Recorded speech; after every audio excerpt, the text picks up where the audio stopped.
Citibank has kind of taken the price prediction crown. But I think that we're going to have more banks that are going to be competing with each other to come up with higher and higher price predictions. But none of them are going to be capture the ultimate bull market number, because remember, Bitcoin has no top because fiat money has no bottom. There are tons and tons of scammers with price predictions for Bitcoin, but there's only a few that know what they're talking about. There's people like Paul Tudor Jones. There are people like Stan Druckenmiller, and there are people like Max Keiser. Max Keiser has had a price target of 28,000 in the near term for quite a while. Back, in 2011 or 12, you said it might go to 100,000. Citibank is now looking at it. Their Forex strategist is looking at it and says that Bitcoin price to reach $318,000 by December 2021 as the new gold. Citibank director says Bitcoin's market cycles are becoming larger, and the current bull trend could take it to $318,000 by December 2021, predicted a managing director at Citibank. He says this bull market started in 2018, that the bull markets in Bitcoin have been getting longer and longer each cycle. And so this is why, just based on comparing it to previous cycles and then being conservative about how much is going to go up compared to previous cycles in the Bitcoin market since 2009, he's predicting a price of 318,000 just based on a conservative estimate compared to previous trends. Right. And he also said that he's looking for the dollar to have a sharp move down. Right. So these two things go together. And because fiat money is something from the 20th century, the 19th century, the 18th century, and it's being disintermediated or disrupted by Bitcoin, which offers perfect price discovery. The price of Bitcoin is perfect.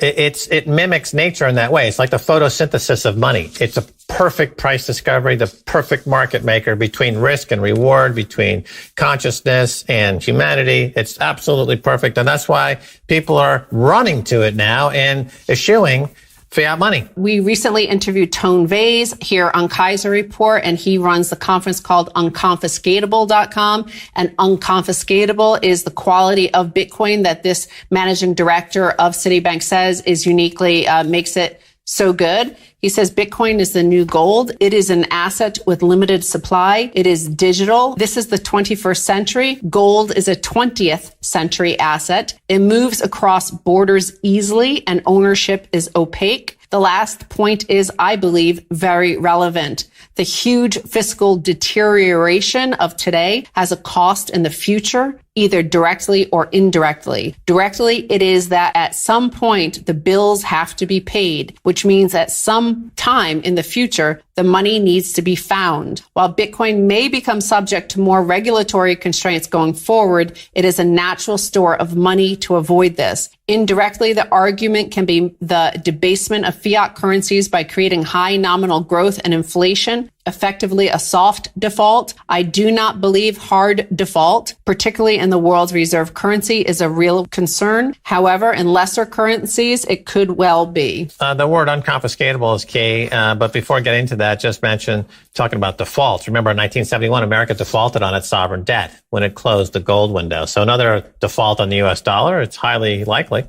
But this word unconfiscatable is important because what it means is that any two people in the world can transact without having to go through a third party. And that means that not only is Bitcoin unconfiscatable, but it's also uncensorable. There's nothing that stops any two people in the world from transacting at any time. That means it's perfect price discovery. It reflects the perfect sum total of all goods and services as subjectively valued by all humans on planet Earth every second of every day. Whenever you put an intermediary in there, like a bank or a country, the fiat money is state money, and the other forms of credit are bank money. But if you do get rid of all that, you just have direct one-on-one or 1 to a billion commerce happening simultaneously globally. You have peace. Actually, is the ultimate upside of Bitcoin is that it's peace versus fiat money. Because it's a Ponzi scheme, it always favors war. But it's important to remember what he mentions fiscal deterioration and inflation. And when he's talking to Citibank wealth clients, or JP Morgan is talking to their high net worth individuals, or Fidelity is talking to their high net worth individuals, what these family offices and very wealthy people are concerned about is not speculation and money number go up. They're concerned about retaining and keeping their wealth for the next generation or two. So they want to not lose that wealth. So confiscation is often and usually done in the modern era through money printing, through inflation. So he's saying that this is like better than gold in terms of your wealth is not confiscatable through inflation, but through, in the case of gold in the United States, that's already been confiscated in the past, and it obviously could be done again. He also mentions that that the Bitcoin's going to stand out in this world of CBDCs, so the central bank digital currencies versus gold. And he says this is a double-edged sword. On one side, CBDC, the central bank digital currency, creates a much more effective mechanism for distributing stimulus, particularly fiscal. But on the other side, it also makes capital confiscation easier. For example, negative interest rates. Both these scenarios would look to me to be positive Bitcoin, and in the 21st century, give us the digital equivalent, Bitcoin versus fiat digital, of what we saw in the 20th century when the financial regime changed, gold versus fiat paper. We said this quite a while ago, that this is a sort of moment of like 1971 when we went off the gold standard, and in terms of just a huge regime change. And in terms of the wealth confiscation, the negative interest rates get hit hardest to those who have savings in the savings account. If you look throughout Europe where they have applied negative interest rates to deposits in the banks, it's mostly been people over 100,000 euros who are hit with these negative interest rates. So they're the ones that are going to be driving into gold and especially into Bitcoin. Once again, Keiser report is ahead of the curve, because when central bank digital currencies were first being talked about, a lot of the people in the other financial press was talking about it in terms of, well, this is going to compete with Bitcoin.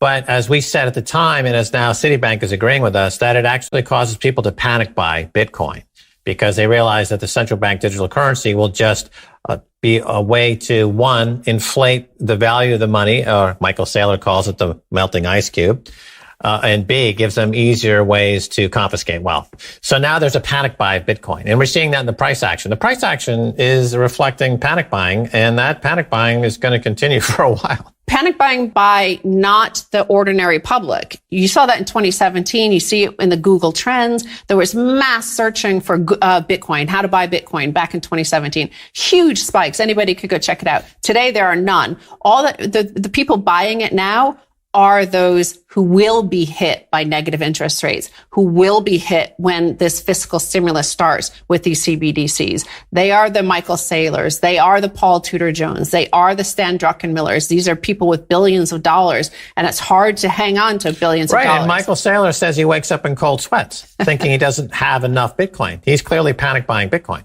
And so too, anybody who's got any wealth that they want to preserve in an environment of unlimited paper money being printed by the trillions and hundreds of trillions, and a government emboldened to confiscate all property. I mean, you thought the Saudis were bad in seizing all the prince's assets. Wait until you see what America does to its oligarchs. This guy's opinion at Citibank could be wrong, because you know what? Opinions often are wrong. But you know what's never wrong? The market.